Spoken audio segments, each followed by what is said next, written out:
Hello guys, Jerry speaking.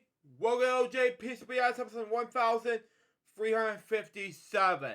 Today we're into the OddGamer episode number 72, which is Star Wars The Force Unleashed with Zero Knight, aka, I don't know who it was at the time, a special guest. Now he's been on some episodes of OddGamer. Now, before we react to this, he hasn't done any OddGamers episodes in many months. Mostly because I was been busy. He's been inactive with OddGamer, and most of the time he first met me in person, and I have to say, he and I have been seeing each other in person. So there you go, and surprisingly, it was over an hour and 2 minutes long. So, with that in mind, I'll be right back to get some more. We're going to start reacting to this. Grab your popcorn ready, I'll be right back.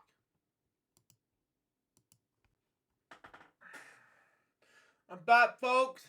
Sorry about that. I just came back from some random things. Let's continue on. Begin in 5, 4, 3, 2, 1, go. Let's start reacting to this. Anyway, let's begin that. Anyway.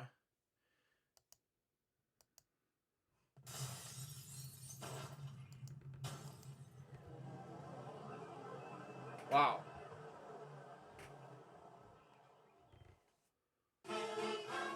Thank you. Wow. Wait. Is that Barack Obama or something? Thank you. Yeah, that was kind of the mix between Barack Obama and something like that. Okay, let's continue on. Oh, wow. Wow, 09, okay. Not too long ago, in the house far away, okay. OddGamer, okay. This is the same reaction I was feeling with LJPCBM, okay. Episode, what? To be announced number. The Night Strikes Back. Okay. It has been 3 years since the gamer visited the galaxy far away. After reviewing the movie, tie-in video game based on Prevent the Sith, he decided to focus on reviewing games from other licenses, okay? Initially, he started to visit other popular video game franchises such as Sonic the Hedgehog and Super Mario, since he would have been a lot of fun memories with these games. Yeah, you know something, Lucas, better know his gamer if he's watching this. I met you in person this past May, and you have to see what it looks like to make me feel like I was there at MomoCon to be with you. You were an Eeyore costume, and you were great fun in it. So there you go, let's continue on. However, a certain familiar face began to sense that certain game is about to turn 15 years old. He's now planning to convince the gamer to review that said game to celebrate its legacy. Okay, we just get a drink, because I wasn't eating the food today. I never planned on getting popcorn at all. Mostly because, I had to get my dentist appointment ready to go. Continue on. Anyway. Hello, Internet viewers. I'm the OddGamer. And on today's video, we're going to talk about... Wait. Wow. Already? Yeah, warning. Wait a minute. I know that sound from somewhere. It has to be... Kylo Ren? Wow. Give me a second.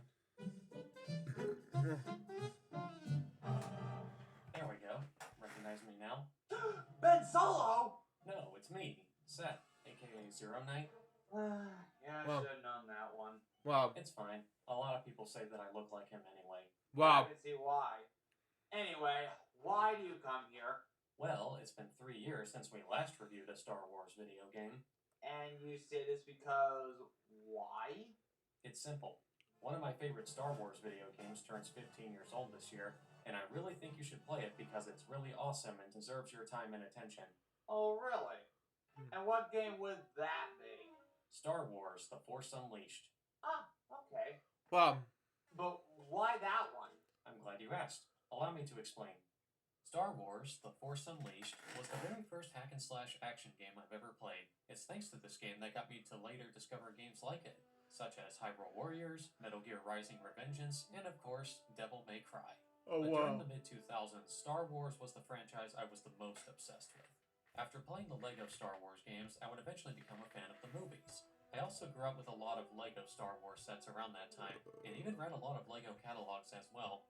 When I came across this LEGO set for a ship called the Rogue Shadow, I looked at the minifigures included and was like, wait, Darth Vader has an apprentice?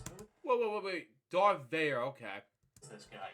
And that's when I found out that this set was based on an upcoming video game called Star Wars: The Force Unleashed. Okay. I then decided to look up the trailer, and I was immediately excited. This was also the first video game where I constantly looked up new details about the game because that's just how excited I was for the game, and I really couldn't wait for it to be released. So because I have a lot of fond memories of this game, I thought it would be fun to share with you the very game that had one of the biggest impacts on my taste in video games. Fair enough. With that said, Star Wars: The Force Unleashed for Xbox 360 on the Xbox One. Good luck, and may the Force be with you.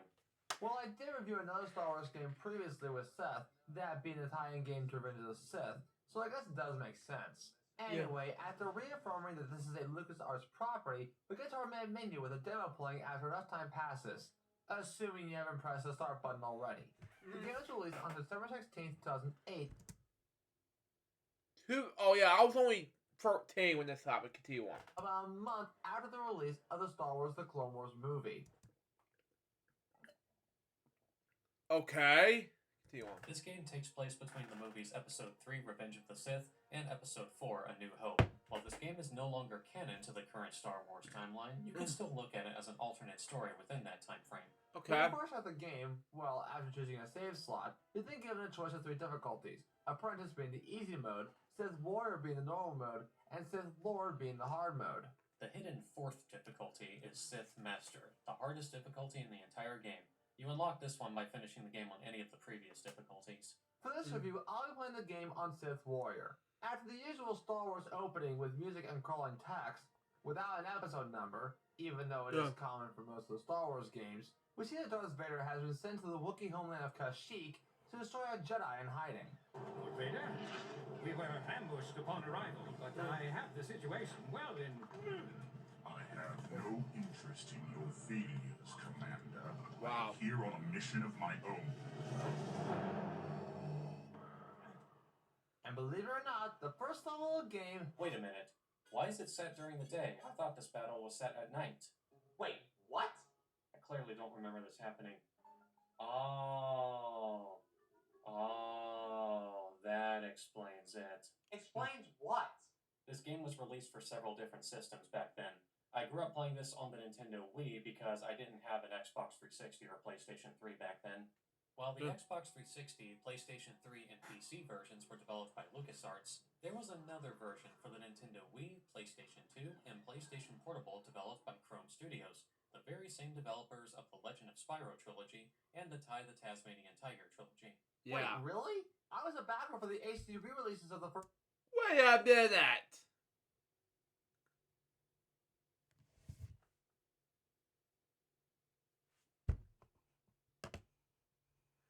That was a secret. My name is on here? Okay, Lucas Bradley on here, and Lucas Bradley Fairy Out Gamer on here. That makes more sense. Continue on. Anyway. 2 games. That's amazing. Hold on. Really? I was a backer for the HD re-releases of the first 2 games. That's amazing. What else did they do? Wait, Jimmy Neutron Jet Fusion?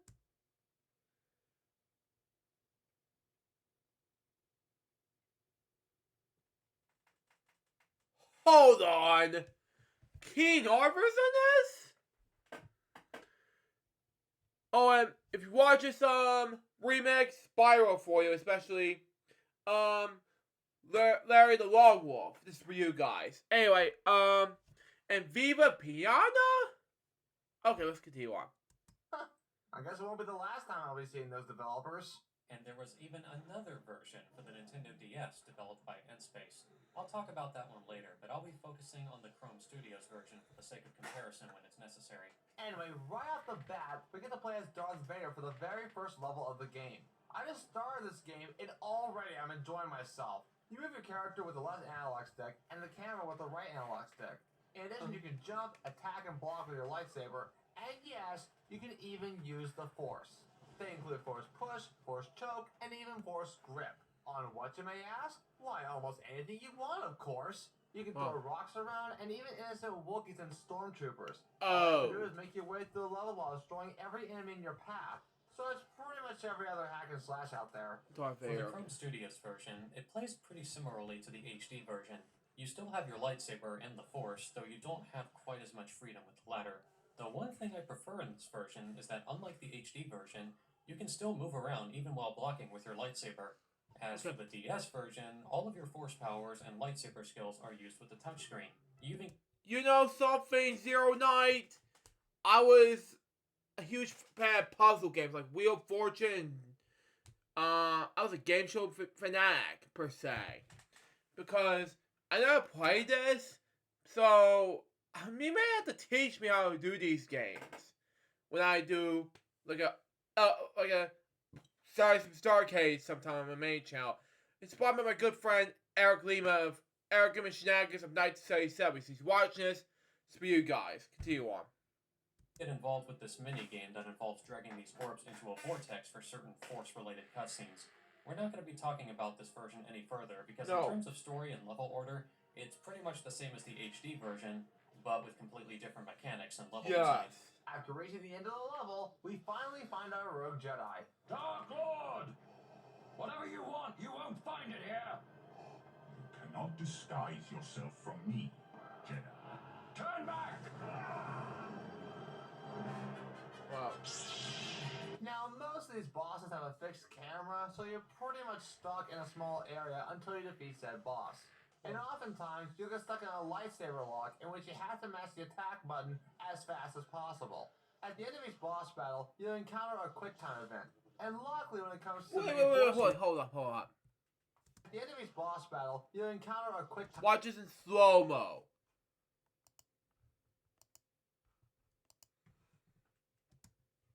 Hold on. Event. Yeah, that. Why is he doing that? Continue on. And luckily, when it comes to main Force users, you can't lose these quick time events. Just Yeah. like Darth Vader staring down his opponent doing absolutely nothing. Yeah. However, in the Chrome Studios version, you actually can lose the quick time events, so keep that in mind if you decide to play that version. One Force push later, and a Jedi is finally defeated. I sense someone far more powerful nearby. Where is your master? The dark side is clouding your mind. You killed my master years ago. Wow. Now you will share his fate. But suddenly, Vader's lightsaber gets pulled out of his hand by this young child. Vader kills the Jedi, but the child seems to have Vader interested. When the Imperial soldiers show up, Vader then kills them and saves the child's life. Oh. You know something? I was in the Smosh video, Vader is my friend. It made me more interesting, but it was at least too much information right there. But saying, and kills Vader instantly on Earth. But in this version, it was more hurtful in a way. Continue on. He then decides to take him in secret to raise him as his new apprentice. Several years later, the kid is now a grown adult with his training nearly complete. At last, the dark side is your ally. Oh, good. Rise, my apprentice. What is your will, my master? So as you just witnessed, the young boy grew up to be Sam Witwer. No, really, that is him. Likeness and voice. And yes, that is the very same Sam Witwer who would later go on to voice Darth Maul in later Star Wars media. And speaking of other Star Wars media, this game has Darth Vader voiced by Matt Sloan. You may recognize... Wait, hold up. Closed caption, please. Oh, it's not letting me have closed caption. Okay. Unavailable. Never mind. Of other Star Wars media, this game has Darth Vader voiced by Matt Sloan. Matt Sloan. Let me look it up Wikipedia. So I have no idea who he is. Star Wars The Force Unleashed. Oh man. This is getting wait a minute, they have a sequel? Okay. Let me see. Oh, it's Matt Sloan. Oh, I see. Okay. He was in My Old House. On television. He was also in YouTube Live. Okay. But what we wanted to ask? He's Darth Vader? But he's also in television. He was a television show voicing Darth Vader, doing these free television specials being doing for Darth Vader. And Death Battle is Darth Vader on YouTube? No wonder. Oh, they made a sequel based on Star Wars The Force Unleashed in 2010, but they want not do that. Disney Infinity made Darth Vader 3.0. I had the game, but yeah. Well, we're not gonna go over why is he doing this. He's also a YouTuber? But he's also a sound double for James Earl Jones. Wow. Born in 1973. And he's 92. Okay? And this guy over here, as he's mentioned, 09 mentioned earlier, he's 50 years old. Jeez, how are you gonna mention up? And let's continue on. You may recognize him as a parody version of Darth Vader on the internet known as Chad Vader. It's basically, what if Darth Vader worked at a grocery store as a day shift manager? The developers even know this because they include a reference to Chad Vader in the achievements. Look at that. Worst day shift manager ever. Anyway, Darth Vader gives a mission to his apprentice, destroy Giant Master Ram Koda, and bring him his lightsaber. However, Vader also tells him that because his apprentice is a secret, he must not be discovered by the Emperor. So the apprentice is also ordered to leave no witnesses and kill everyone aboard the shipyard. As the apprentice heads toward the ship, he's suddenly ambushed by... Wait, Obi-Wan Kenobi? Hello there. Nope. It turns out to be a special droid named Proxy. A robot! Get the By David Collins. This droid has the ability to... Wait, hold up. What is his name? It turns out to be a special droid named Proxy, voiced by David Collins. David Collins. Let me see. Yeah, I'm looking up David Collins, and I'm gonna continue on. Nope, he's Proxy. Okay. Yeah. Sidekick. Let's continue on. Oh. I didn't mean to do that. Continue on. This droid has the ability to transform into exact replicas of other characters, usually for sending messages or being used as essentially a very advanced holoprojector. Also, he really wants to fulfill his primary programming by killing the secret apprentice. Though thankfully, he doesn't do it super often and mostly assists the apprentice with his missions. It's here where we're also introduced to a new Imperial pilot named Juno Eclipse, voiced by Natalie Cox. Do you know why you're here? Yes. Oh, wow. Wait. Hold up. Ollie Cox, okay.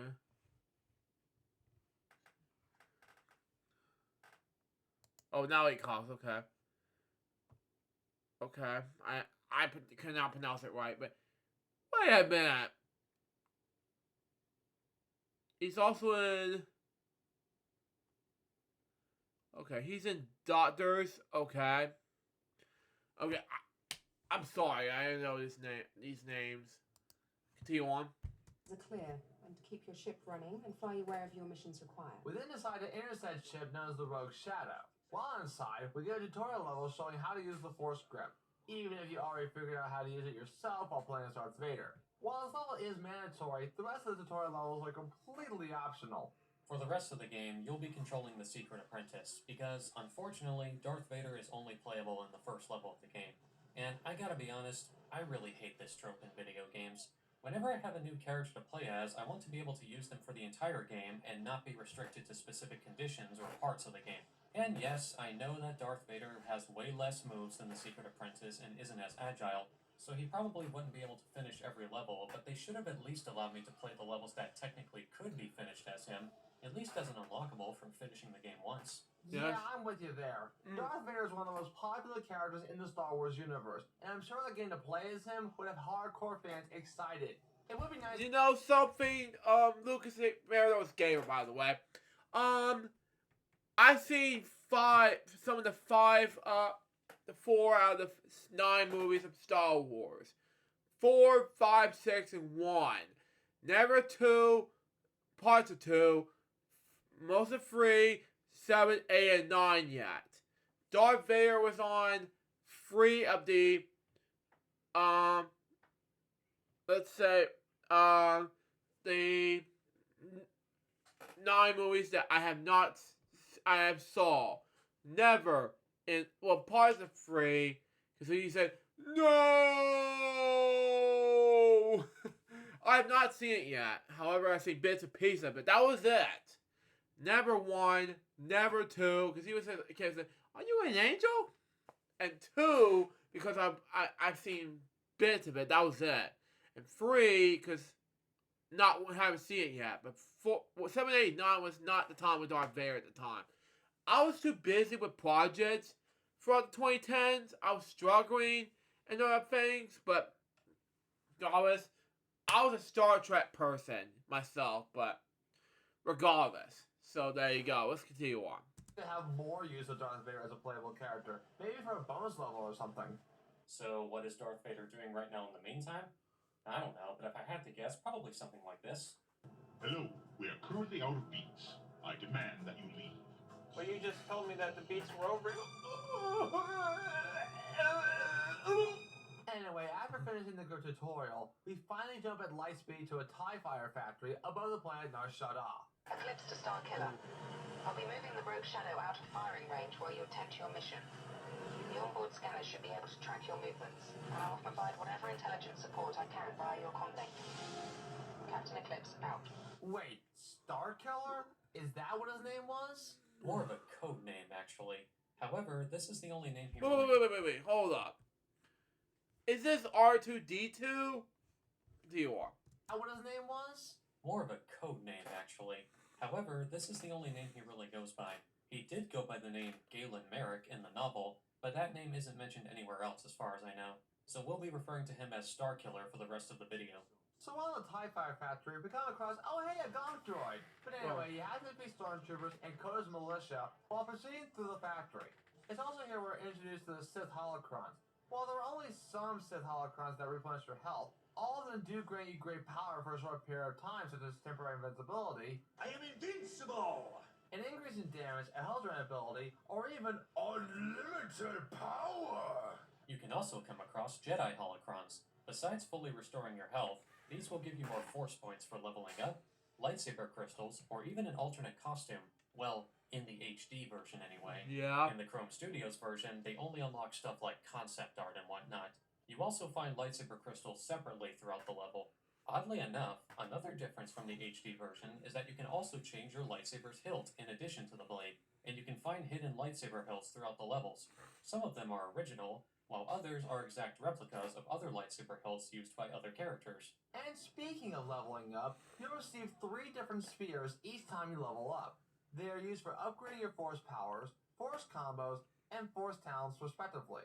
The blue power spheres improve your force power, the red combo spheres unlock more deadly combo attacks, and the yellow talent spheres increase your abilities.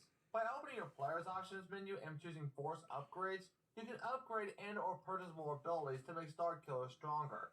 At least in the HD version anyway. In Yeah. the Chrome Studios version, you simply upgrade your abilities with force points.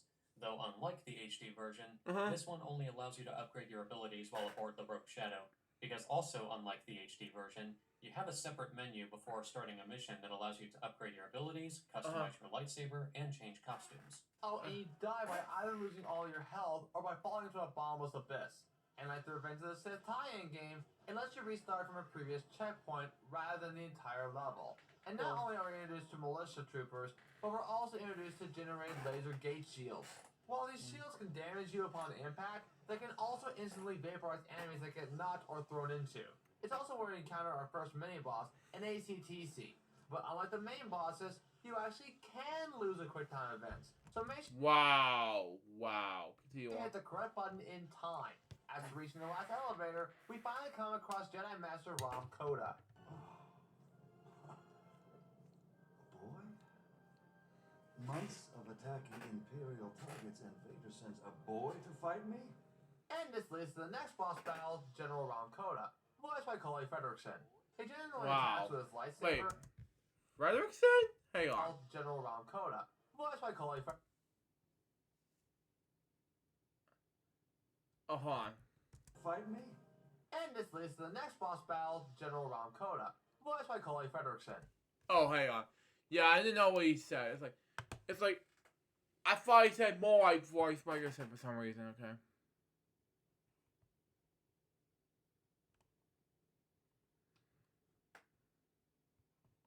Oh, that's what it was.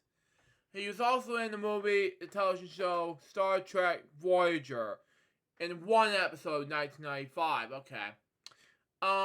He's also in the sequel Star Wars Force Unleashed. Okay. But he's also in let's see, Star Trek First Contrast Vulcan. Okay. In 1996. So yeah, maybe as I mentioned earlier, because he's not only in 2 Star Wars video games, he's also in 2 different film and TV on Star Trek. Continue on. He generally attacks with his lightsaber, but he'll sometimes use the Force to attack as well. He'll even project this green shield that prevents you from attacking him. Luckily, you can also hide from Koda's Force attacks by simply standing behind one of these control panels. Wow. After depleting roughly half of his health, he causes the entire room to detach from the factory, causing it to fall toward the planet. The fight still continues though, but if you take too long to defeat him, the floor will start to build up heat due to entering the atmosphere. It's like lava! Avoid standing there when you see it glowing.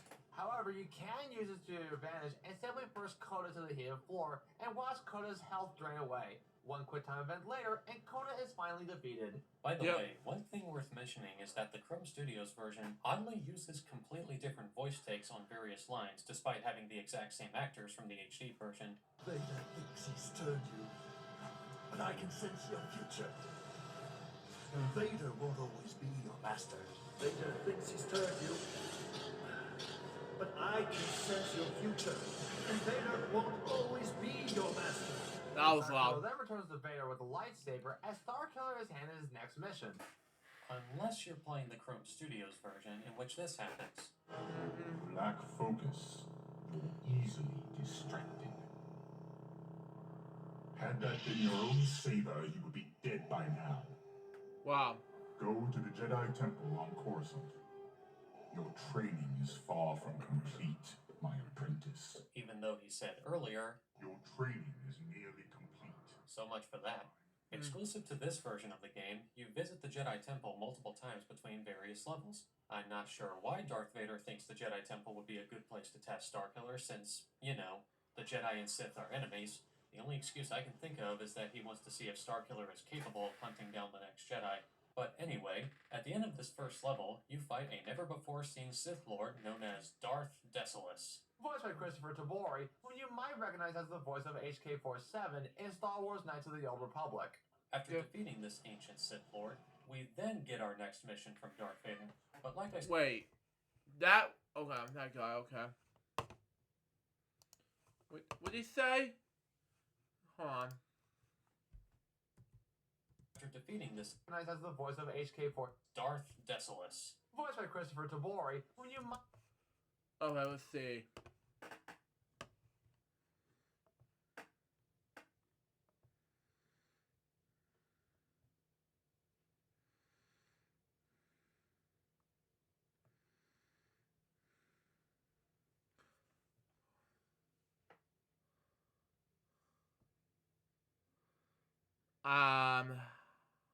Okay. Never mind. I don't want to do too much information on this one anyway. Foreseen Sith Lord known as Darth Desolus. Darth Deathless. Okay.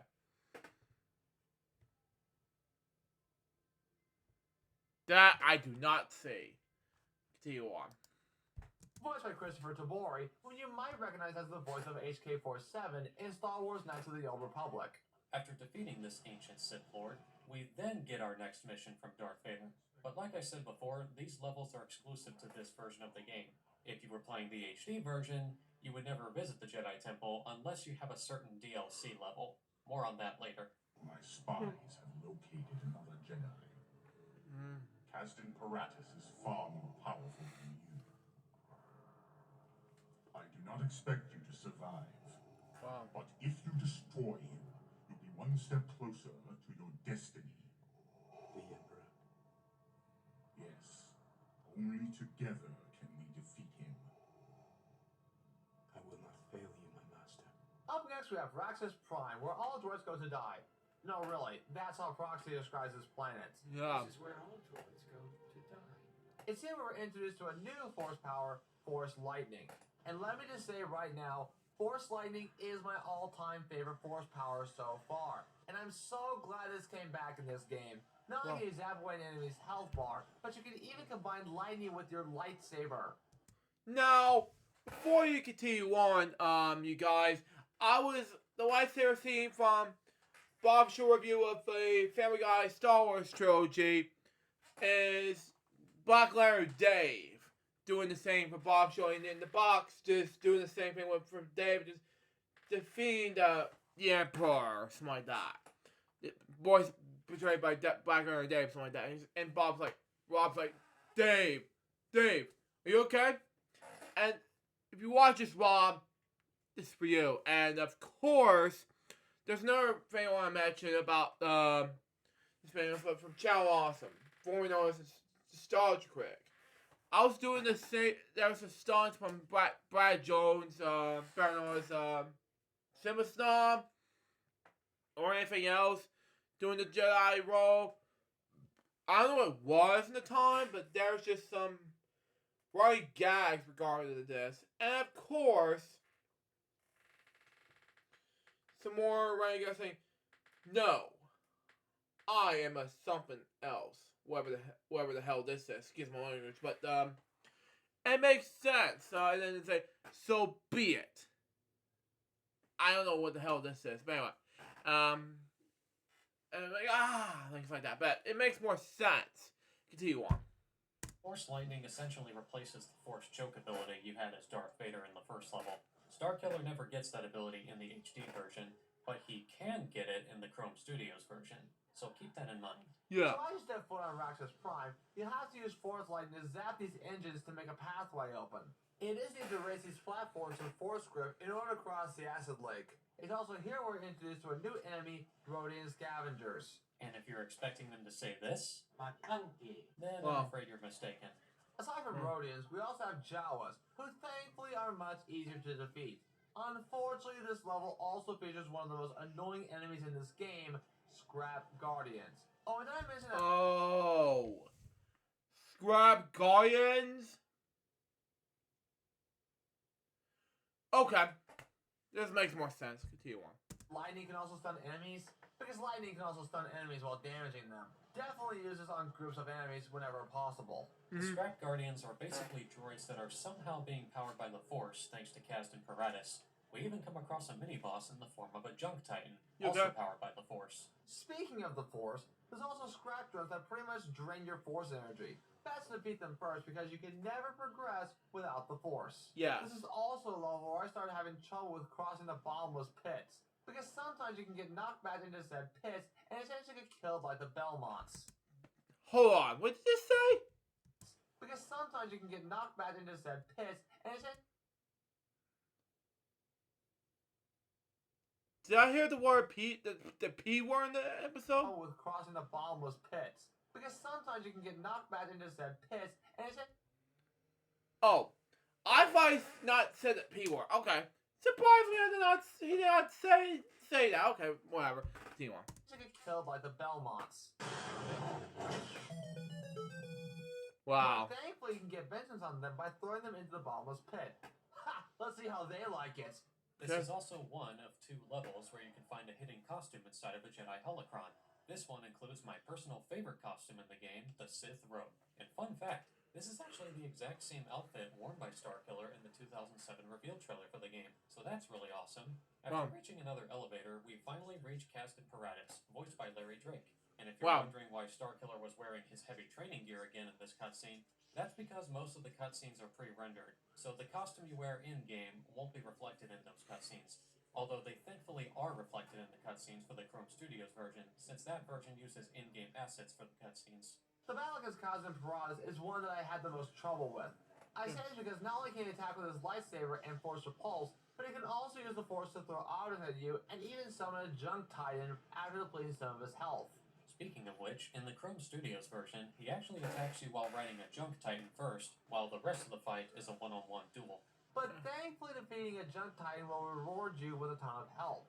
Also, while completing a quick time event, I somehow managed to level up while defeating Paratus.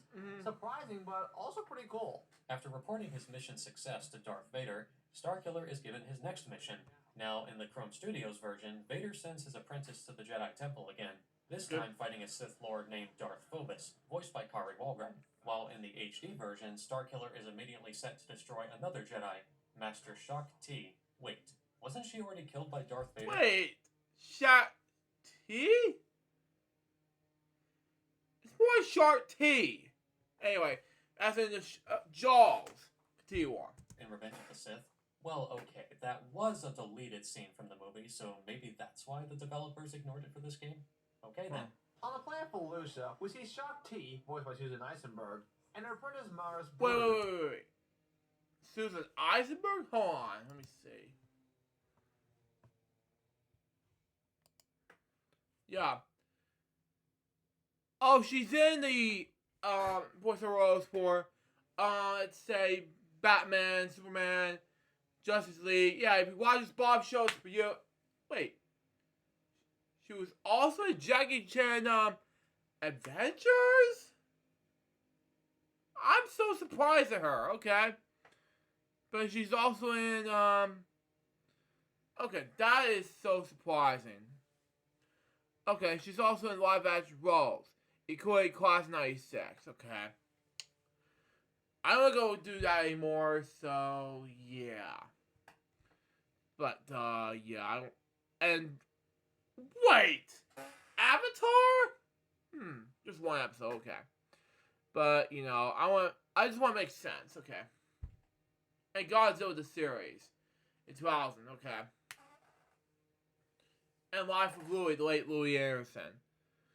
Okay, and some of my disconduct. Okay, I just want to make more sense, but, you know, that's just me. Let's continue on. Voiced by Adrian Wilkinson. Shaak Ti sends Maris into hiding, and her apprentice Mars Brood, voiced by Adrian Wilkinson. Okay, let's just go back, okay. Let's see. I'm going to do this one more time with this one, and we'll continue where we left off. Amy Wilkinson. Okay. She was in ER. She was in Angel Charm Venice. Okay. Hold on. I know she's in the Clone Wars episodes. Wait. Scooby-Doo 2 Monsters Unleashed video game? Okay, I remember questions for Lucas. Okay. But, okay. Okay, then. This is the last time I'm doing this. Let's continue on. Shaak Ti sends Maris into hiding and proceeds to confront Starkiller alone. Upon landing, we get access to another new force power being Force Repulse. This allows Starkiller to let out a large burst of force energy to send everything around him flying away from him. This ability is best used for crowd control. Whenever you're surrounded, use this ability to give yourself more space on the battlefield. And next to Force Lightning, this is another force power that I enjoy using. Yeah. But it's also where we're introduced to another enemy, Pollution Warriors. But you want to know something that's more annoying? You see that red aura around the warrior? That means they're being protected by a Pollution Shaman. When that happens, focus on finding that enemy first and defeat him to remove the shield from other enemies. He'll try escaping by teleporting when you get close to them. so make sure you're fast and deadly while hunting for him. It's Yeah. also a level where you first encounter Rancors, and this is something I forgot to mention beforehand, but each level also features side objectives that you can clear for extra spheres for leveling up. In the case of this level, destroying 4 Rancors will reward you with a Force Talent Sphere. Yeah. This is also where I learned that you technically don't have to defeat every enemy in a level to progress. You can simply make a run for it. In other words, use the Joestar family's secret technique. Oh my god! After that, we finally encounter Shock T. At first, you fight her in a one-on-one duel, but later in the fight, she'll summon Felician warriors to fight by her side. And eventually, the fight will transition to fighting right next to the Sarlacc pit, in which... What is happening to Shock T? She's already in place for some reason. Oh, wait. Hold on. What? What is happening to Shock T? Is she moving or is she moving with just one or 2 seconds? She's already in place for some reason. Yeah, like I said, shark teeth for. Is that jaw coming with a shark's teeth? Continue on. Every member of the Jedi Council have this problem. Also, it's worth mentioning that the fight in the Chrome Studios version only happens in one area rather than 2, so yeah.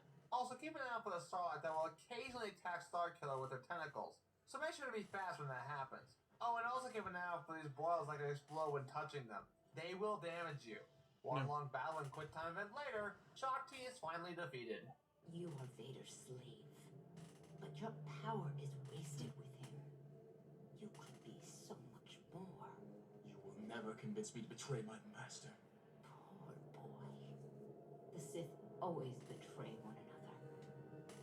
But I'm sure you'll learn that soon enough. Foreshadowing. With his mission complete, Starkiller reports back to his master. Darth Vader is most pleased with his success and agrees that he's ready to take on the Emperor. However, when the Emperor's fleet arrives, this happens. The Emperor's fleet has arrived. You have lured the Emperor to us. When do we strike?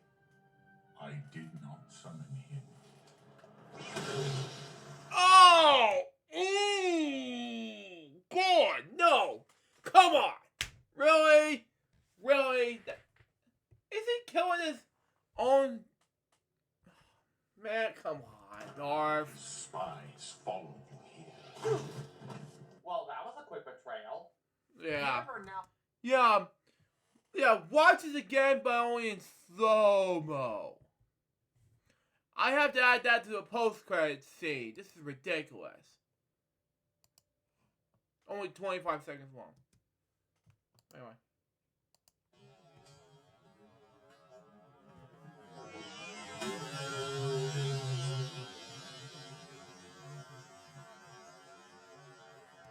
See? Nothing to it. It was like, oh my god, this is disturbing. Continue on. the Emperor now knows of Vader's secret apprentice and believes that he has been betrayed. Oh, and by the way, the Emperor is also voiced by Sam Witwer. He then tells Vader... Wait! Sam, what? Is the Emperor? If you heard sorrows about it, please ignore that, but... Wow. Okay. Whatever, continue on. To kill Starkiller to prove his loyalty to him, or he'll destroy them both. Vader then seemingly kills him by throwing him overboard. However, we then see an Imperial droid recovering his body. Starkiller then eventually wakes up to find out that he's still alive after being rebuilt. You killed me! He says that as he's still alive. It turns out that Darth Vader faked Starkiller's death to have the Emperor believe that he was dead. He now gives Starkiller a chance to take his revenge on the one who ruined their plans.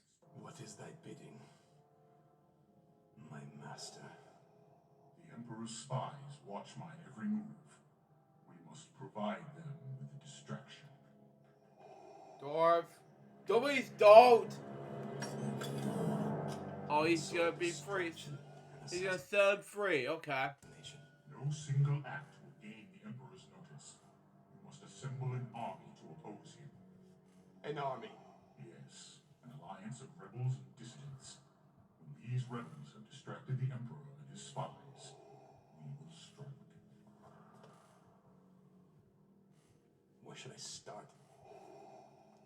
destiny is now your own. Sever all ties to your past. No one must know that you still serve me. Now go. And with that, Starkiller has a new mission. Find an alliance of rebels to distract the Emperor and his spies in order to defeat him. But first, he has to escape the ship he's currently aboard. There's even a Jedi holocron at the beginning of the level that gives you a blue lightsaber crystal. We'll be using this one for the rest of the game since that's the color of his lightsaber in every following cutscene. During the escape, Proxy decides to set the ship on a collision course with a nearby star. Since Starkiller's existence needs to be a secret, this is apparently the quickest way to wipe out all witnesses. It's also where you encounter new types of Imperial enemies. Stormtrooper commands that have personal shields, which can only be penetrated by lightsabers, and can even summon Shadow Troopers if you take too long to defeat them. Evil Troopers are immune to Force Lightning by itself, but you can still use lightning-based lightsaber combos on them, and you can even throw them around with Force Grip. However, this is also a level where we're first introduced to the Imperial First Troopers. You can't grab them, rather they actually grab you. The best way to destroy them is to use Force Lightning along with your lightsaber. Yeah. This is actually one of my least favorite enemies in the game. It is possible to cheese them by using specific force combos, but that won't help if you're constantly surrounded by other Imperial forces. My advice? Stun them with Force Lightning or lightning-based lightsaber attacks, and hopefully, you'll be able to knock them over. They also can't get up while they're being shocked, so keep that in mind. Oh, by the way, this level is not even in the Chrome Studios version. It's literally just a cutscene in that version, so yeah. After reaching the end of the level, we find Juno Eclipse, who's been branded a traitor to the Empire. But Starkiller still needs her for his missions, so decides to take her with him, leaving the Empire behind. Wow. Starkiller then decides that he needs to find someone who can teach him things that Vader couldn't.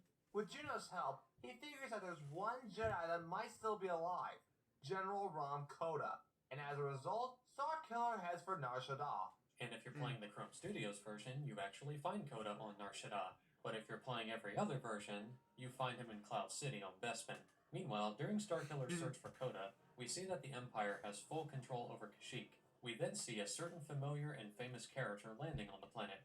It's none other than Princess Leia, this time voiced by Catherine Tabor. Okay.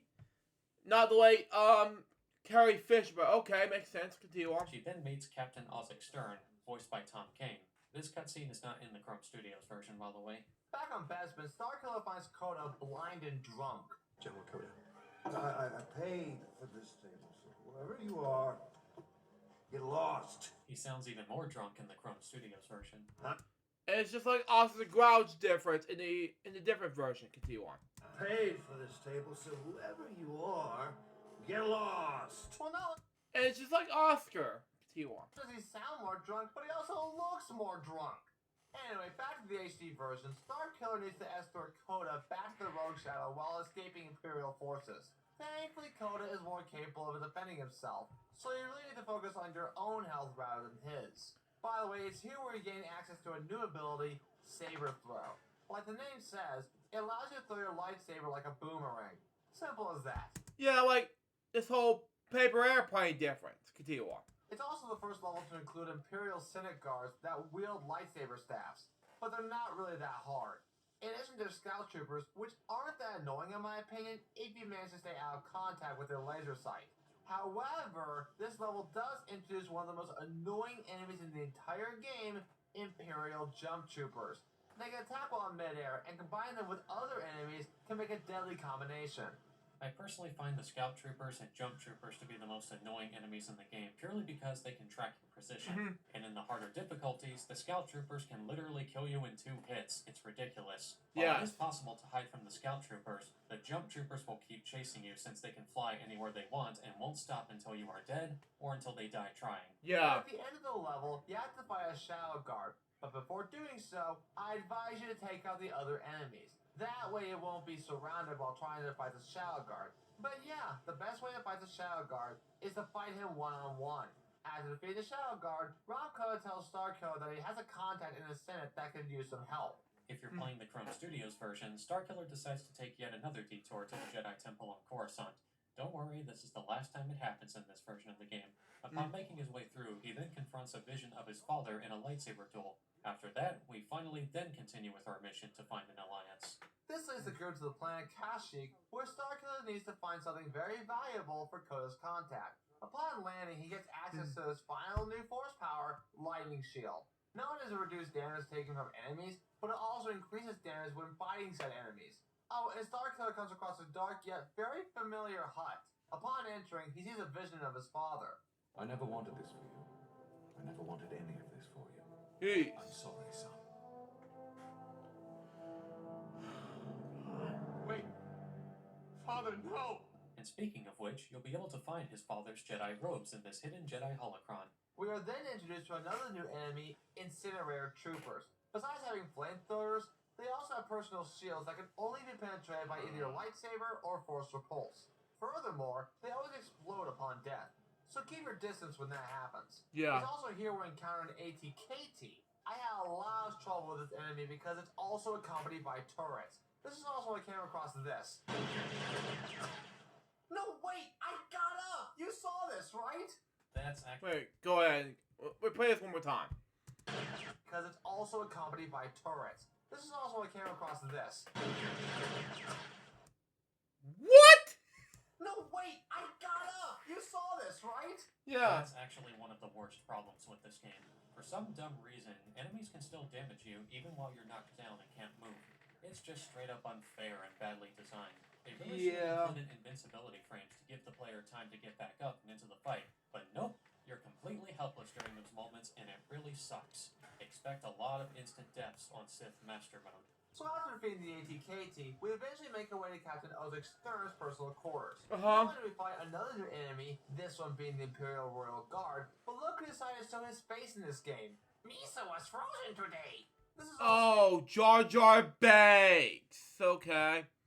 Hold on. Look who decided to show his face A statue of Jar in Jar. this game. Misa was frozen today! The statue of Jar Jar Banks. He's like a statue or something. Okay, continue on. Hey, this is also where we finally find another familiar face. This one being famous rather than infamous. I should have expected the Emperor would send an assassin. It's a coward's tactic. I do not serve the Emperor. I'm here with Master Koda. Master Koda is dead. Killed above Nar Shaddaa. My father. Your father? He's Koda's contact. How long has your father been feeding Koda information about him? Sarkar said your father and not he.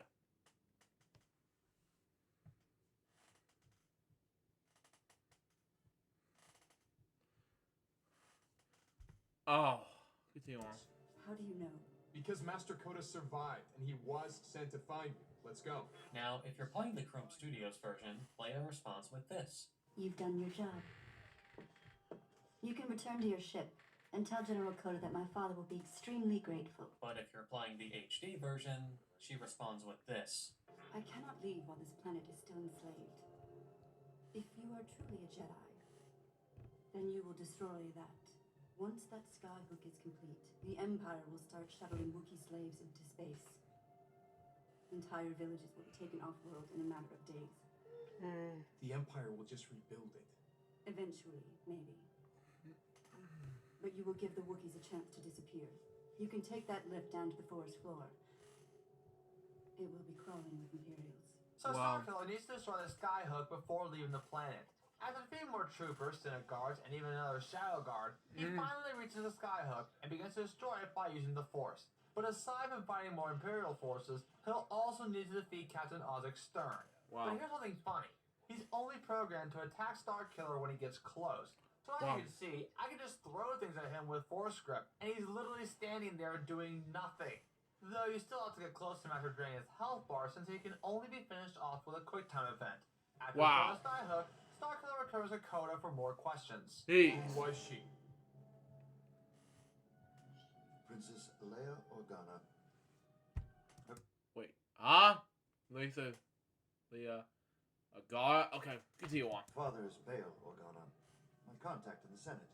I want to talk to him. You can't. I just rescued his daughter on a planet overrun by stormtroopers. You can't talk to him because I can't find him. He's gone missing, boy. When? Bail tried to recruit me to rescue Leia. I refused, and he went in search of another Jedi, Master Shak Ti. I told him it was too dangerous, but the fool went anyway. Alone.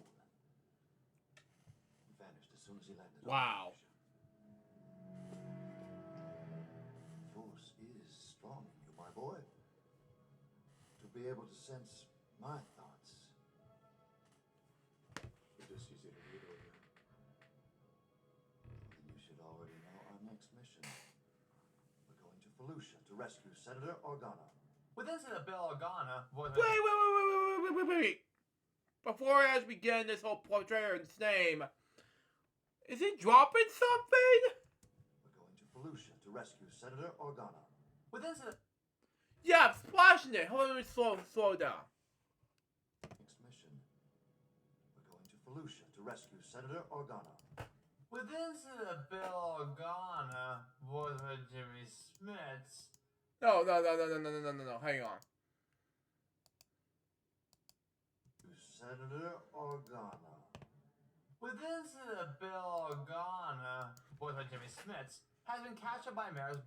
Yeah, that. I don't know what's going on. Continue on. Bird, who has fallen to the dark side. And Wait. Hold on, one more moment. voiced by Jimmy Smits, has been captured by Maris Brood, who has fallen to the dark. Are these three? One of them had a devil horn. The other one did freeze. Are devils? Okay, continue on. Side. And by the way, Jimmy Smits is the only actor from the movies to reprise his role for this game. Upon landing on the planet, Starkiller has to fight not only more Imperial forces, but also Dark Felucian warriors. You also fight against multiple AT-STs at various points in the level. You also end up going inside the star like halfway through the level. But before doing so, you have to use Force Lightning on 3 stabilizing generators. This level is pretty identical to the previous Felucia level in the Chrome Studios version, so I won't say much about it here. Yeah. But there is this funny exchange that makes me laugh, purely for Sam Witwer's delivery. Where is Senator Organa? What the? Where is he? Why should I tell you? Because you want to get it off your chest. I really want to get it off my chest.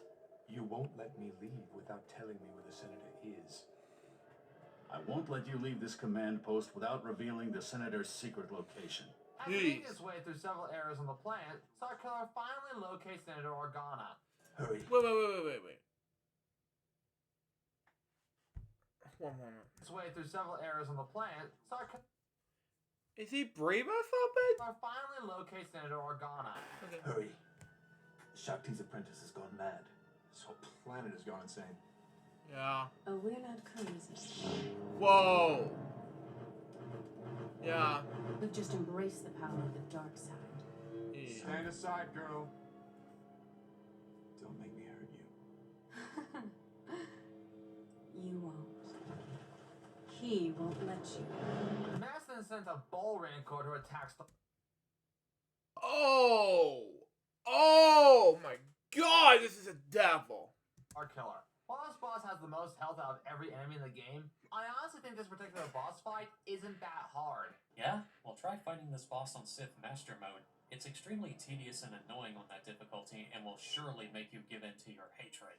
Another annoying thing about this fight is that Maris will sometimes show up to attack Starkiller during this fight. It is possible to block her attacks, but that won't help against the Bull Rancor. Anyway, after killing the Bull Rancor, we then confront Maris head on. And this is actually one of the easiest boss fights in the entire game.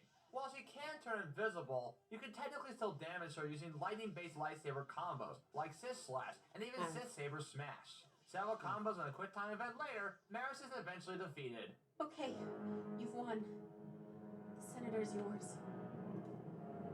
There's no need to kill me now. You are a slave to the dark side. I'd be doing the galaxy a favor. Yeah, that's racist. Continue on. It's not my fault. Shakti abandoned me here. This planet is evil.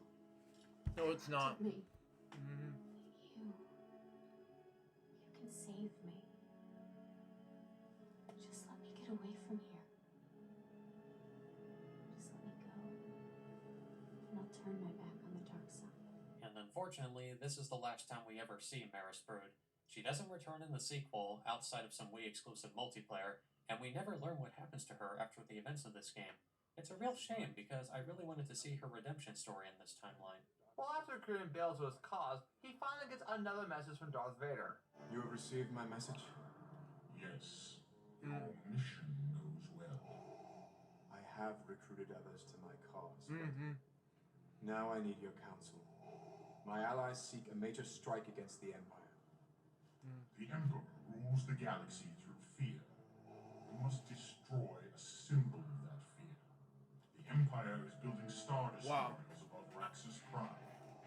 That shipyard is your next target. Thank you, Lord Vader. Jeez. Much conflict, Dimmer. Your feelings for your new allies are growing stronger. Do not forget that you still serve me. Wow. I hate being here. I think he does too. And right after that scene, Juno walks in, and she's not too happy with Starkiller. Juno, this isn't what it looks like. Of course it is. Okay, hold it right there. Can you read that again, please? Of course it is. I know she said, of course it is, but the subtitle clearly says, of course is it. Oh! That didn't make any sense. Yeah, I agree with Lucas in this point. Very OddGamer, but is this typing it wrong? The game designers, and the editors. If I were these editors, I would just like type in like this. Let me just type it in real quick, okay? I'm not gonna be able to do it like I did in the joke series, but I'll show you, okay? I'll do it like no, not here, but maybe on notes per se. Maybe it'll be much more easier, okay? Say like this. Of course it is. See? Not that hard. Continue on. Who proofread this? Jar Jar Binks? No, because we saw that he was frozen in carbonite earlier. Yeah, because no, it's not Jar Jar Banks. It's some editor who did this. Continue on. Yeah, good point. Anyway, where were we? Oh yeah. You're still loyal to Vader. After he branded me a traitor and tried to kill you, you're still his Slave. Then why did you defy Vader to rescue me? Defy me for some reason? Continue on. I needed someone to fly the ship. We both know that's not true. My being here has never been about my piloting. Sometime soon, you will decide the fate of the rebellion, not your master. And when you're faced with that moment, just remember that I too was forced to leave behind everything I've ever known. Please, don't make me leave another life behind. So we finally return to Raxus Prime to attack the Imperial shipyard. While you do fight some Rhodian scavengers again like before, you mostly fight Imperial forces in this level, including another Shadow Guard which... My onboard tactical computer suggests that this is the best time to attack. I am certain that I will finally fulfill my programming. Wait, now we have to fight Proxy? Jeez! Yep. And here, he transforms into previous bosses that you fought in previous levels. One health bar later, and this happens.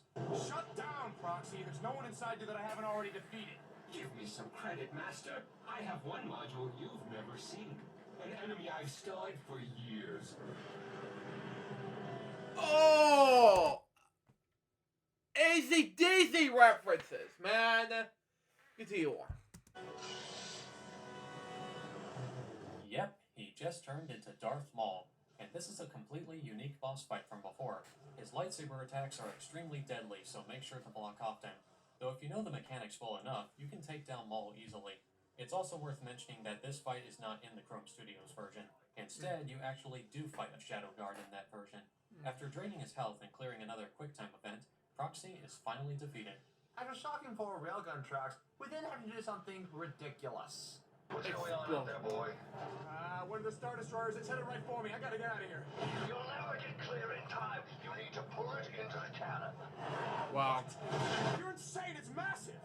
You're a Jedi, boy. Size means nothing to force and grab that ship, or you will die on this trash heap. And this is what has caused me the most trouble so far. You have to bring down the Imperial Star Destroyer while at the same time trying to use the Force to destroy TIE fighters. What makes it difficult is the proximity range and timing on using Force Grip to grab said TIE fighters. If you're lucky, you can actually destroy multiple TIE fighters at once. Or you can even use these engines to destroy TIE fighters as well. Makes Once sense. the TIE fighter squadron has been destroyed, you have to use the Force to bring down the Imperial Star Destroyer. But here's the catch. You only have so much time before TIE fighter reinforcements arrive to attack you again. So you need to be quick while bringing down the Star Destroyer. The reason why this fight gave me so much trouble is because trying to Force Grip the TIE fighters is extremely thin. Before you guys begin talking about this review, Lucas, this kind of reminds me of the Wicked Witch of the West. Continue on. Hang on, I don't want to do that. Hang on. The reason why this fight gave me so much trouble is because trying to Force Grip the TIE fighters is extremely finicky. There are times where I press the Force Grip button only for nothing to happen. Yeah. A little hint. There's always a reticle that appears on an object to let you know that's what you'll use Force Grip on when you use it. When you see it appear on the TIE fighters, that's when you'll know to use Force Grip on it. Though to be honest, this fight is more Hold on. Is this a muscle wing or just Continue on. tedious than it is difficult.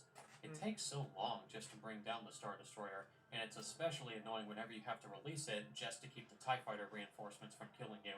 I don't really hate this fight, but I don't really like it either. Fortunately, this fight is just a cutscene in the Chrome Studios version. Yeah. Eventually, Starkiller finally manages to bring down the Star Destroyer with the power of the Force, and surprisingly, Proxy managed to survive as well.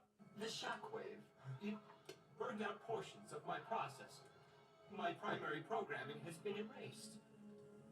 I'm useless now. Proxy, you're not staying here. Come on. Now, in the Chrome Studios version, the next level turns out to be Cloud City on Bespin, where you have to rescue Senator Garm Bel Iblis from a criminal organization.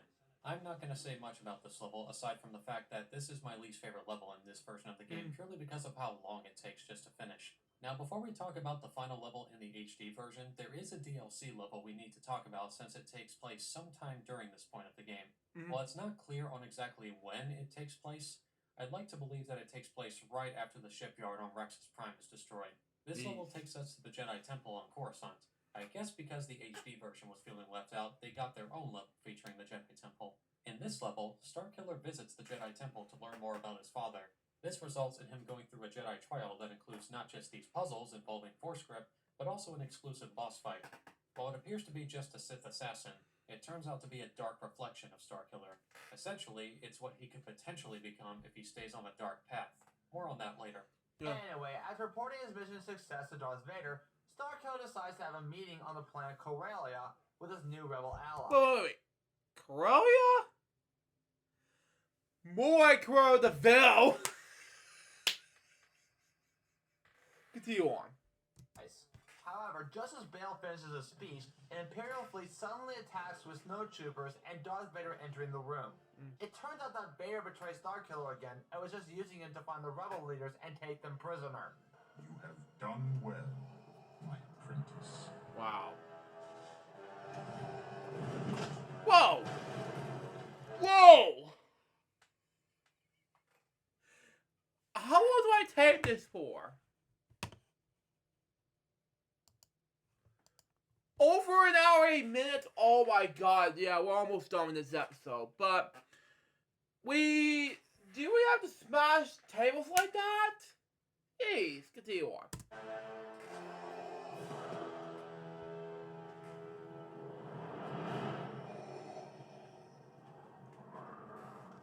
You agreed to stay away! Duh, and it's snowing outside. Too much snow!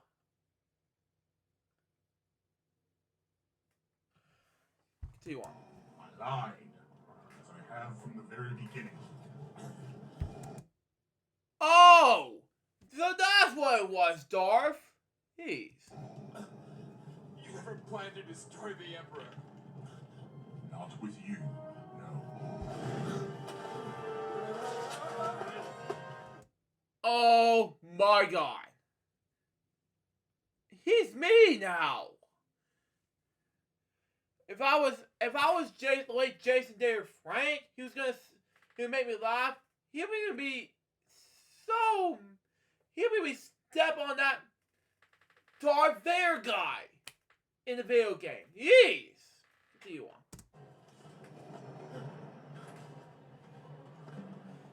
What is he doing now? Without me, you'll never be free.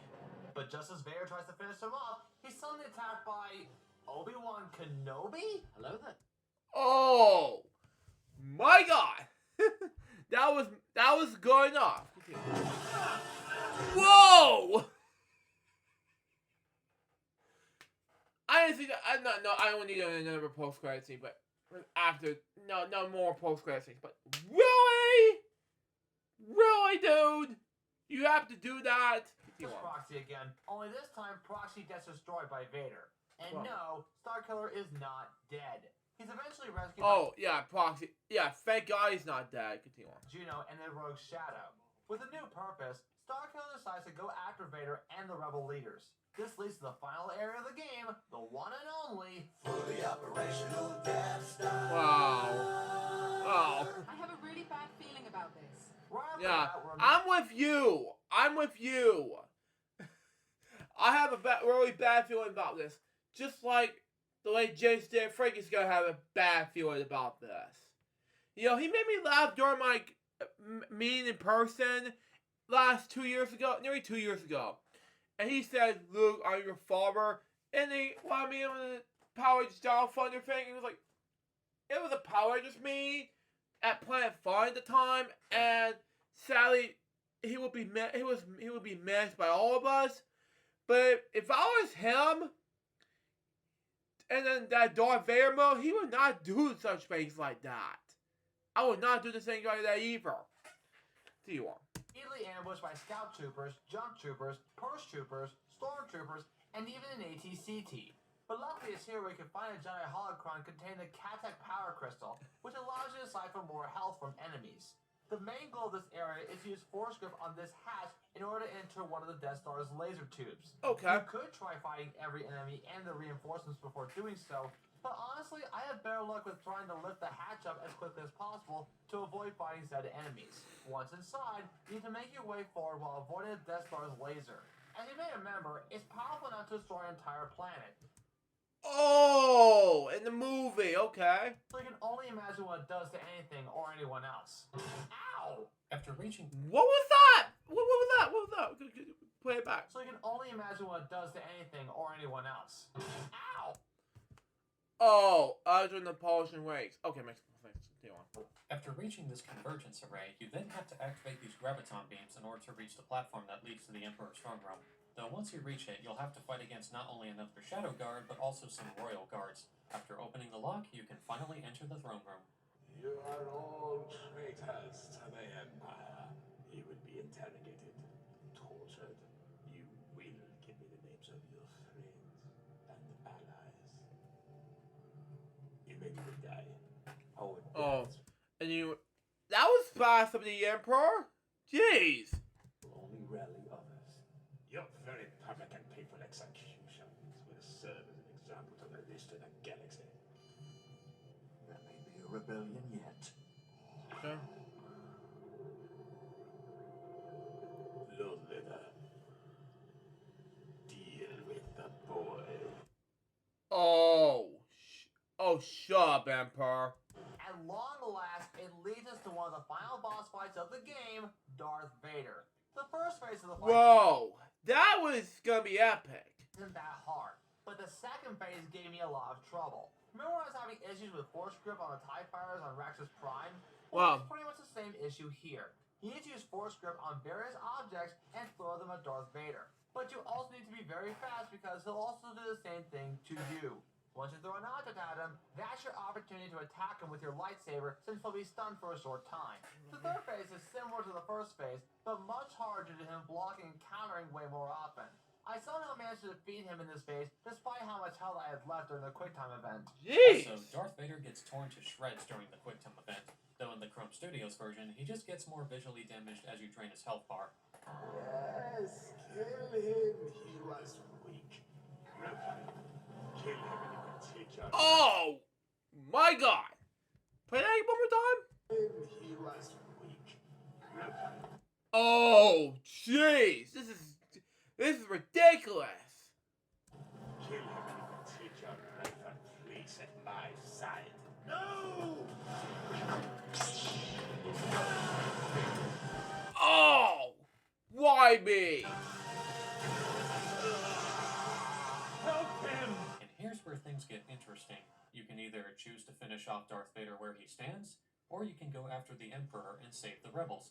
We'll talk more about the former later, but the fight against the Emperor was considered the canonical event at the time, so we'll focus on that for now. Yeah. This leads to the other final boss of the game, Emperor Palpatine, aka Darth Sidious. I personally like to call this fight Sam Witwer versus Sam Witwer. Oh! Super Smash Bros.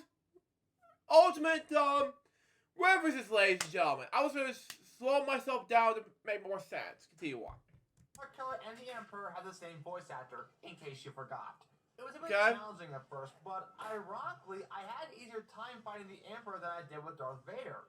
Similar to the first battle against General Coda, Palpatine can use the Force to grab items and throw them at you while you take cover behind one of these control panels. Unlike General Coda, however, Palpatine does not use his lightsaber during this fight. Well, in the HD version anyway. Yeah. In the Chrome Studios version, he actually does attack with his lightsaber, and that alone has me preferring that version of the fight over the HD version.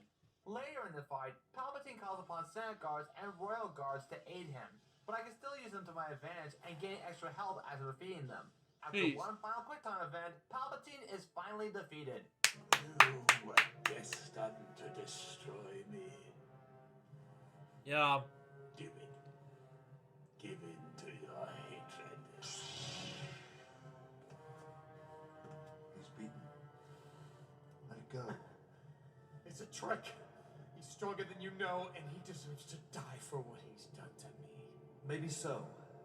But if you strike him down in anger, he'll be right back where you began. The rebels begin to escape as the Emperor strikes back with Force lightning to attack the rebels. Starkiller protects the rebels with the Force to give them a chance to escape.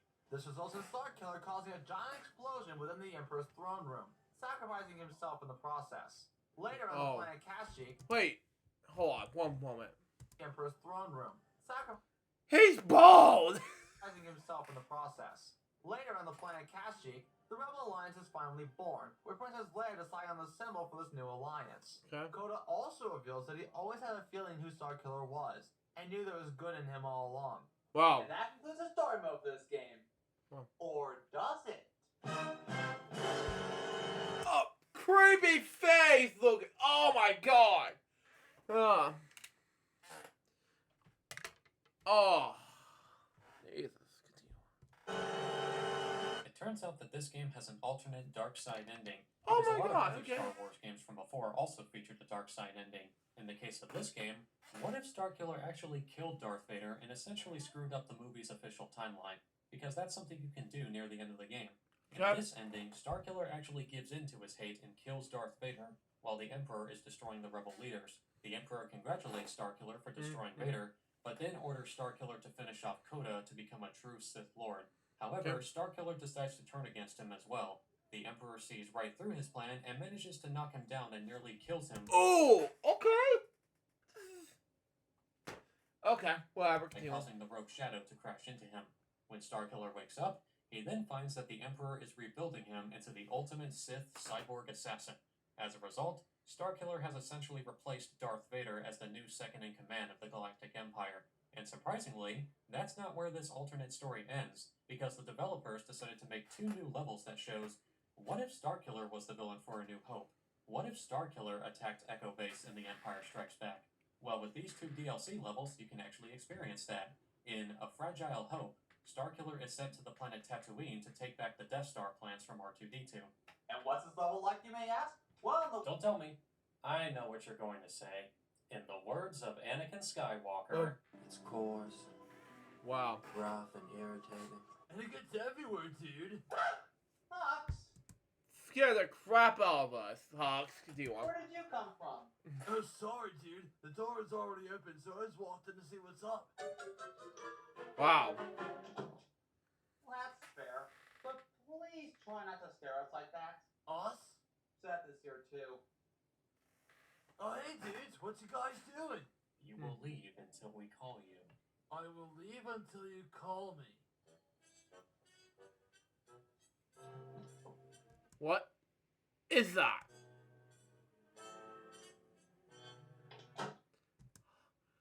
Ha! Ha! Zero Night! That is rude! Don't say anything like that to Hawks! That's my friend you're talking about! Don't worry, you know he'll be back. Okay. As I was saying, near the end of this level, you not only fight Boba Fett, but also the one and only Obi-Wan Kenobi. Hello there. In Wrath of the Empire, Starkiller is sent to attack Echo Base on the planet Hoth, where he fights not only Wampas and rebel soldiers, but also Luke Skywalker. Wait. Luke's? Oh yeah, that's my name. Okay. Levels are pretty fun, so I definitely recommend them. And that's pretty much it for the HD version. However, there is some exclusive content in both the PSP and Wii versions of this game. For example, the Wii version has a dual mode for 2 players. Perfect timing. Hey, Hawks. Hey, gamer, what's up? Have you ever heard of Star Wars: The Force Unleashed? Is that the one with some guy named Starkiller? Actually, yes. How do you know this? Simple. I met his actor at a convention recently. Wait. Okay. That's awesome. Speaking of which, you should try out the multiplayer for the Wii version of The Force Unleashed. Yeah, about that, it sadly only has local multiplayer, no online multiplayer. I think I have a solution for that. I wish the Hawks could play this game with Seth via an internet connection. Wow. There we go. Try now, Hawks. One more thing. The version I've been using is the Nintendo Switch version, which is essentially the Wii version with a higher resolution and optional motion controls. Awesome, dudes! Dual mode is essentially a versus mode where you pick your favorite character and battle it out using your lightsaber and force powers. Aside from Starkiller with every costume he's ever worn, minus the Jedi Adventure robes, the game also features Qui-Gon Jinn, Obi-Wan Kenobi, Hello there. Anakin Skywalker, Darth Vader, Luke Skywalker, Mace Windu, Shakti, Darth Maul, Count Dooku, Asajj Ventress, Ram Koda, Aayla Secura, Maris Brood, Darth Phobos, and even Mara Jade. Unfortunately, though, the only difference between each character are their stats, starting animations, and victory animations. They all have the exact same moveset as Starkiller. Even Darth Vader, who already had his own moveset in the first level of the campaign. There are also 8 different planets to fight on. 9 if you include the TIE construction yard in orbit. You can fight on Coruscant, Raxus Prime, Bespin, Kashyyyk, Geonosis, Hoth, Tatooine, and Felucia. During a match, you can also come across power-ups, or force-ups as they're called here. They basically act the same as Sith holocrons in the HD version of the game. You can also fill up this meter in your character's portrait to become Unleashed, in which you have not only maximum force stats, but also unlimited power! Wow. Well, that was fun. Although I still wish I could play as Proxy. Yeah? Well, I wish I could play as Darth Revan, Bastila Shan, and Kyle Katarn. There's a lot of characters I really wish were playable in this game. Fair enough. Anyway, thanks for letting me play. Later, dudes! Wow. Anyway, the PSP version has the most exclusive content out of every version of this game. I'll be right back.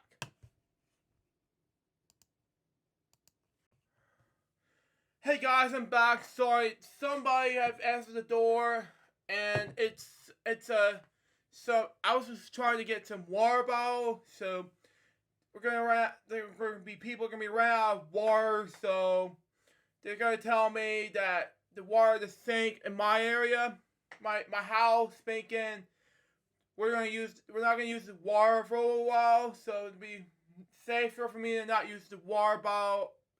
Use this water bottle instead of the cups that I'm using right now. So, thank you for your patience. Let's continue on. Aside from a dedicated multiplayer mode, it has a separate Force Unleashed game mode where you can participate in 3 different scenarios.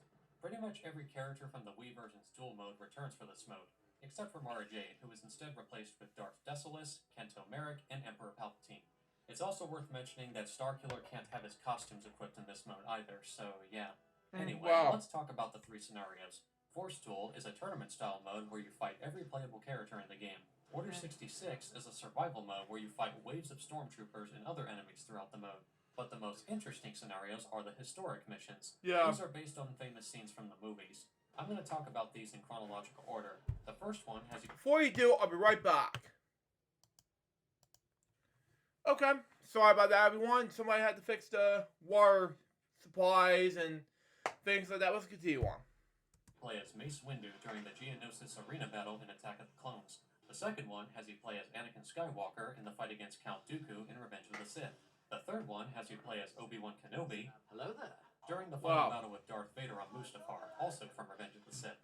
Speaking of which, the fourth one has you play as Darth Vader during The Empire Strikes Back, where you fight Luke Skywalker. And yes, he does say the famous line, I am your father.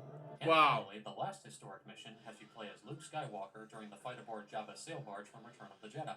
I also want to mention that some actors from previous Star Wars media reprised their roles for this game. For example, we get to hear Terrence Carson as Mace Windu. Wait, Terrence Carson? Okay, let's continue on. Corey Burton as Count Dooku. Wait, Corey Burton. Okay, he was in other type of series. Continue on. Matt Lucas as Anakin Skywalker. Matt Lucas. Okay, this makes more sense anyway. Although in the latter's case, they still reuse some of Hayden Christensen's dialogue for the historic missions. Wow. These missions are pretty fun, but it sucks that it's exclusive to a system that most people don't have nowadays. Are we done now? Yep, that's every version I wanted to talk about. So what'd you think of Star Wars The Force Unleashed? Well, first off, phew, what a relief. Secondly, I actually enjoyed it.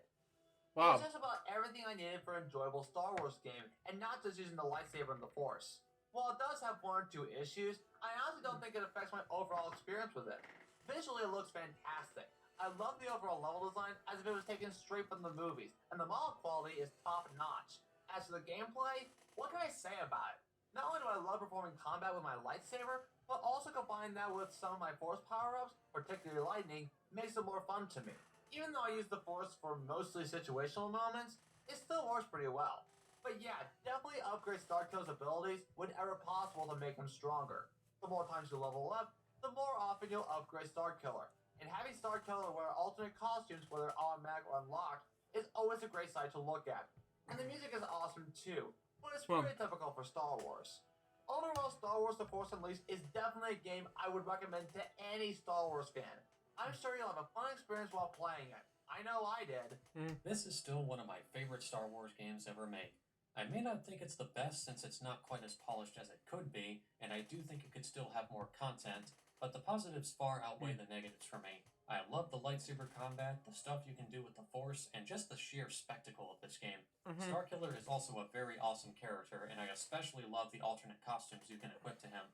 If you're a Star Wars fan and somehow still haven't played this game, you are seriously missing out. Over 15 years later, and I still think it's a fun time. The Force is truly strong with this one. Well, that was certainly a fun adventure, and thanks, Seth, for showing me this game. You're welcome. Now, if you excuse me.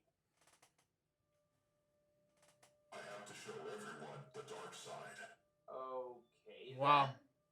In the meantime, I'm the Fairly Odd Gamer, and I wish you all good luck for the rest of your day or night, wherever you are. Take care, everyone. The end. Okay. Hey dudes, be sure to subscribe and hit that bell icon. And make sure you follow us on social media.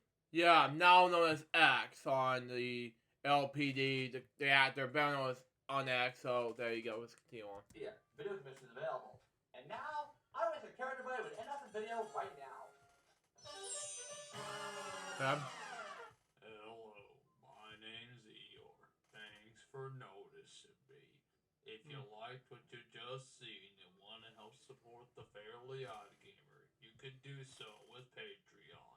By supporting, you could talk with special fans, supporters, and those who've helped out the channel, have your name featured in the credits, and even watch some bonus content.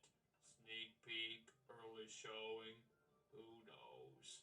Also, thanks for noticing me, Luke Jeffers.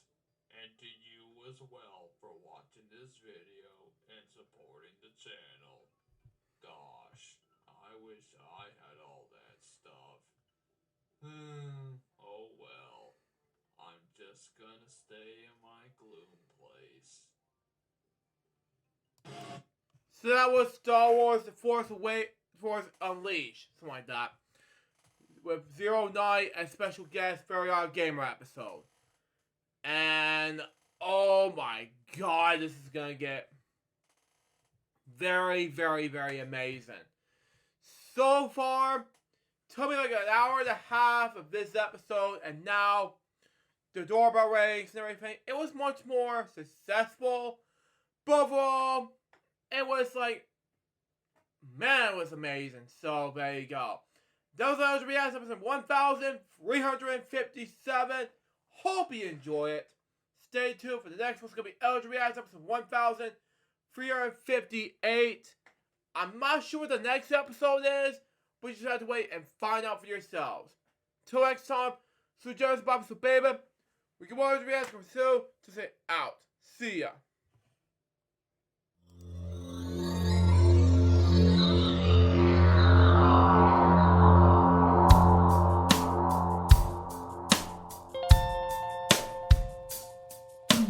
Given unto me this life I'll never take for granted, and given all the time I failed to really understand it, I never sought to meet the maker of reality, the one who gave the life that which is always happening, but I tried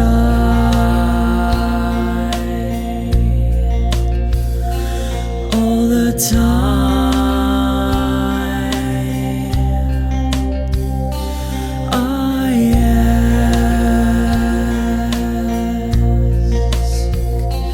I ask, why me? Why was I the one to see things as I do under the moonlight and the sun? Perception is the question, and the giver holds the key.